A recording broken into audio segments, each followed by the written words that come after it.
Praise the lord. దేవుని పరిశుద్ధ నామానికి మహిమ కలుగునుగాక. మహోన్నతుడు సర్వశక్తిమంతుడైన యేసుక్రీస్తు నామంలో మీ అందరికీ శుభాభివందనాలు.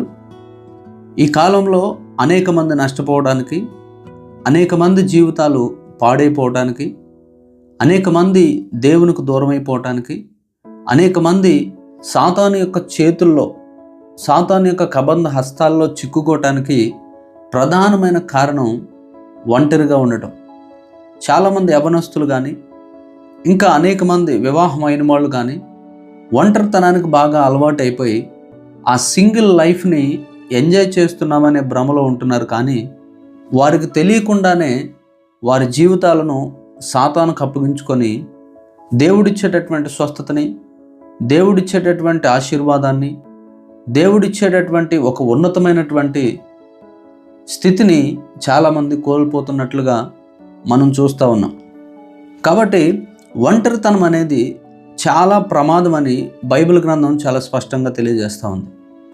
మనం బైబిల్ గ్రంథంలో చూసుకున్నట్లయితే హవ్వ ఆదామును విడిచిపెట్టి ఏదెను తోటలో ఒంటరిగా వెళ్ళినప్పుడు ఆ ఒంటరిగా ఉన్న హవ్వ దగ్గరికి సాతాను సర్పం రూపంలో వచ్చి శోధించాడు. దేవుడు ఇచ్చిన ఆజ్ఞను మీరేలాగా చేశాడు. దేవుని యొక్క ఆశీర్వాదాన్ని అనుమానించేలాగా చేశాడు. దేవుని యొక్క గొప్ప సమృద్ధిని, దేవుని యొక్క గొప్ప దీవెనని, దేవుని యొక్క ఆ మహోన్నతమైన కృపని కోల్పోయేలాగా అపవాది హవ్వని చేశాడు. హవ్వ అంతగా నష్టపోవడానికి, మానవాళి అంతగా నష్టపోవడానికి ఒక ప్రధానమైన కారణం ఏంటంటే హవ్వ ఆదామును విడిచిపెట్టి, దేవుని సన్నిధిని విడిచిపెట్టి ఒంటరిగా ఉండటం. ఇంకా రెండో విషయాన్ని కనుక మనం చూసుకున్నట్లయితే బైబిల్ గ్రంథంలో ఒంటరిగా ఉండి తన యొక్క ఆశీర్వాదాన్ని కోల్పోయినటువంటి మరొక వ్యక్తి మనందరికీ తెలుసు, దావీదు.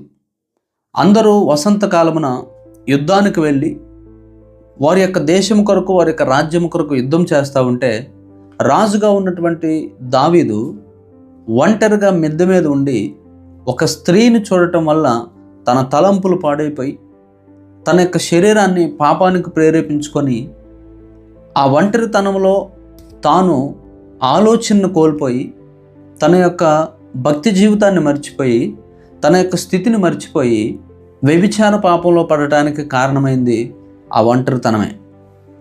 రాజ్యముతో ఉండాల్సిన వాడు, యుద్ధములో ప్రధానమైన వ్యక్తిగా ఉండాల్సిన వాడు, ఆ దేశ ప్రజలతో కలిసి ఉండాల్సిన వాడు, దేవునితో సహవాసం చేయాల్సిన వాడు ఒంటరిగా ఆ మిద్దె మీద తిరుగుతూ ఉన్నప్పుడు ఆ ఒంటరితనంలో తన కన్ను చెదిరిపోయింది. దానిని బట్టి పాపములో పడిపోయి తన మీదకి, తన కుటుంబం మీదకి శాపాన్ని తెచ్చుకున్నవాడుగా దావీదును మనం చూస్తాము. కాబట్టి ఒంటరితనం అనేది దావీదు వ్యభిచార పాపంలో పడిపోవటానికి ప్రధాన కారణమైంది. మూడో వ్యక్తిని కనుక మనం చూసినట్లయితే బైబిల్ గ్రంథంలో ఒంటరిగా ఉండటం ద్వారా నరహంతకుడుగా మారిపోయినటువంటి మరొక ఒక ముఖ్యమైన వ్యక్తి మోషే.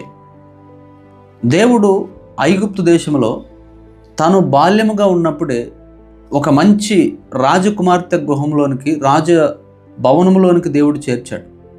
అలాంటి సమయంలో సకల విద్యల్లో ప్రావీణుడిగా మోషే ఎదిగాడు. ఆ సమయంలో తాను రాజ్యాన్ని విడిచిపెట్టి, తన ప్రజలైన ఇశ్రాయేలీయులను విడిచిపెట్టి ఎక్కడో ఊరు చివర ఒక చోట ప్రయాణం చేస్తూ ఒంటరిగా ఉండి ఒక వ్యక్తిని చంపినట్లుగా మనం చూస్తూ ఉన్నాం. ఎవరూ లేనిది చూసి తాను ఒక్కడే ఉన్నాడని ఎరిగి అక్కడ ఒక నరహత్య చేసినట్లుగా మనం చూస్తూ ఉన్నాం. కాబట్టి ఇతని ఒంటరితనం అనేది ఒక హత్య చేయటానికి ప్రేరేపించినట్లుగా మనకు స్పష్టంగా అక్కడ కనబడుతూ ఉంది. దీనిని బట్టి ఒంటరిగా ఉండటం ద్వారా మన ఆలోచనలు, మన యొక్క శరీర స్వభావము, మన యొక్క ప్రవర్తన ఏ విధంగా మారిపోతుందో వీళ్ళ జీవితాల్లోంచి మనం తెలుసుకోవచ్చు. అదేవిధంగా మరొక వ్యక్తిని కనుక బైబిల్ గ్రంథంలో మనం చూసినట్లయితే ఒంటరిగా తాను ప్రయాణం చేయటం ద్వారా ఆ ప్రాంతానికి, తన కుటుంబానికి శాపకరంగా మారిపోయింది. ఆమె దీనా. యాకోబు కుమార్తె అయిన దీనా కనాను దేశంలో షెకెము అనేటటువంటి ప్రాంతంలో ఆ దేశం యొక్క కల్చర్ని పరిశీలించడానికి, ఆ దేశం యొక్క జీవన విధానాన్ని పరిశీలించడానికి, ఆ దేశంలో వస్త్రధారణ, ఆ దేశంలో అలంకరణ, ఆ దేశంలో కట్టుబాట్లు ఏ విధంగా ఉన్నాయో చూడటానికి ఒంటరిగా ప్రయాణం చేయటం ప్రారంభించింది. ఎప్పుడైతే తను ఒంటరిగా ప్రయాణం చేస్తూ ఉందో ఆ దేశము యొక్క రాజు యొక్క కుమారుడు ఆమె యందు మోహించి ఆమెను ఇష్టపడి ఆమెను తీసుకెళ్ళి బలవంతం చేసే పరిస్థితి ఏర్పడింది. అంత మాత్రమే కాదు, దేనా యొక్క సహోదరులు నరహంతకులు అవ్వటానికి ఈమె ఒంటరిగా ఉండటమే కారణం. అంత మాత్రమే కాదు, తన తండ్రి అయిన యాకోబు శత్రువుకు భయపడటానికి ఆ ఉంటున్న ప్రాంతంలో ప్రశాంతంగా ఉండకుండా ఒక హృదయంలో గలిబిలి రేవటానికి కారణం ఈ యొక్క దేన ఒంటరిగా ఆ శకము ప్రాంతానికి వెళ్ళటం. కాబట్టి ఒంటరిగా ఏం ప్రయాణం చేయటం వల్ల అక్కడ హత్యలు జరిగాయి, ఆమె చెరిపివేయబడింది. ఆ దేశంలో యాకోబు ప్రశాంతంగా జీవించలేకపోయాడు. ఒంటరిగా ఉండటం చాలా ప్రమాదం అని ఈ సందర్భాన్ని బట్టి కూడా మనం తెలుసుకుంటాం.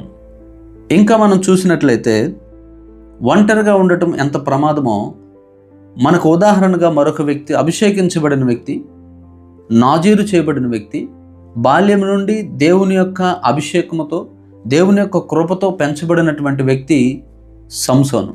బలవంతుడై శత్రువును మట్టి కరిపించే శక్తి కలిగిన వాడై 1000 మందిని చంపగలిగిన సామర్థ్యం కలిగిన వాడై మంచి జ్ఞానము కలిగి బలము కలిగి దేవుని చేత అభిషేకించబడి నాజీరు చేయబడినటువంటి సంసోను తాను ఒంటరిగా దెలీలా ఒడిలోనికి వెళ్ళటం ద్వారా, దెలీలాతో ఒంటరిగా సహవాసం చేయటం ద్వారా తన తల్లిదండ్రులను విడిచిపెట్టి, తన యొక్క ప్రాంతాన్ని విడిచిపెట్టి, తన యొక్క సన్నిహితులను విడిచిపెట్టి ఒంటరిగా దెలీలా ఉన్న ప్రాంతానికి వెళ్ళటం ద్వారా తాను దేవుని చట్టానికి, దేవుని ఆజ్ఞలకు విరోధంగా బ్రతకటం మనం చూస్తూ ఉన్నాం.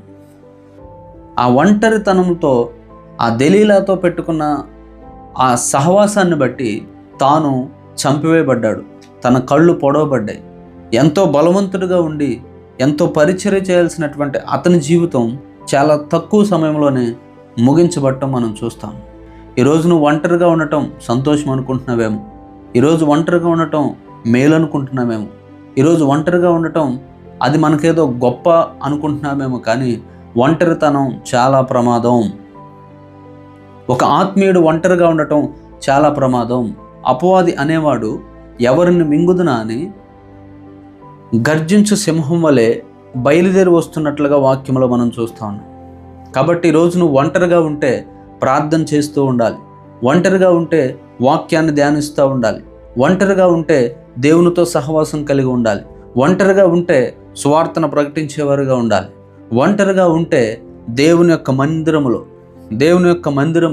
దేవుని యొక్క సన్నిధిలో గడిపేవారుగా మనం ఉండాలి.